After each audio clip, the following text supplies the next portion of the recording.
But now I'm going to speak English with Carol because he's an expert and he published a book about it.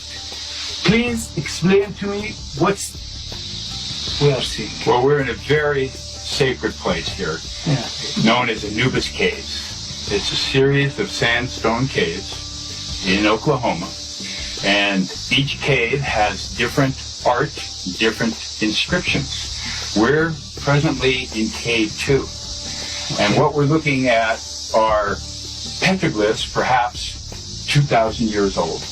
And in this panel, what the ancients are communicating are some of the astrological signs. Here, the most clear sign is a bull. Now, what's notable about Anubis Caves is that many of the petroglyphs can't be seen. So as we go through the panel here, there are other petroglyphs, like Pegasus the horse, that are in here. So one of the aspects of this cave is obviously talking about astronomy and astrology. Now, as we move over here to this main panel of the Anubis Caves, we have what Bill McGlone calls the silent opera. And this particular panel has Mithras, the sun god of the Persians. And here we can see right here characteristics of Mithras from Europe, notably the 7 rays on the head. The cape is behind him. Okay. And notice that Mithras is placed between a sun on the horizon, which is the rising sun, and a larger sun on the horizon, which is the setting sun. شمس واضحة جدا.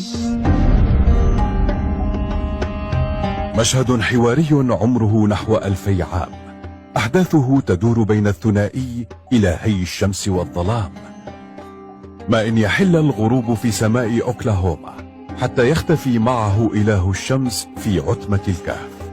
لا قوة تواجه إله الظلام إلا عودة الشمس، ليبدأ معها تعاقب الليل والنهار في رحلتهما الأزلية.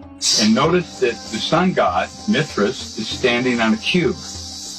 Now the cube has importance for the culture because the cube is representing material force, it's representing the earth.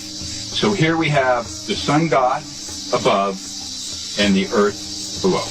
Now, another important aspect of this panel is this canine-looking petroglyph, which has been described as Anubis. Now, Anubis is the Egyptian god of night, and one of the classic representations of Anubis is he has a staff that comes out of his back. And so this is, there's also what is called the crown of Egypt. And the crown of Egypt is where the ears are, that Bill and Phil Leonard have interpreted that to be a crown of Egypt, another classic example of attributes of Anubis.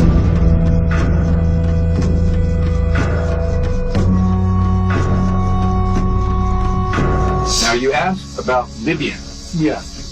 Barry Fell, the epigrapher and researcher, has interpreted Ogham script, which is a Celtic language, but he's also found in this panel Libyan inscriptions. And we will be able to provide drawings of that to integrate into the video and to provide you with an interpretation. It's very hard to see in these lighting conditions, and with side lighting, the Libyan is more illuminated. But it does suggest that we have cross-cultural expeditions here. Perhaps a Celtic ship with Libyan sailors, perhaps a Libyan ship with Celtic sailors. But we see extensive Celtic writing in this cave and in Cave 3. So we attribute most of this as Celtic petroglyphs, Celtic cosmology, Mithras, Anubis, and Celtic archaeoastronomy on the equinox. What makes this site so exceptional is we have multiple equinox alignments at sundown.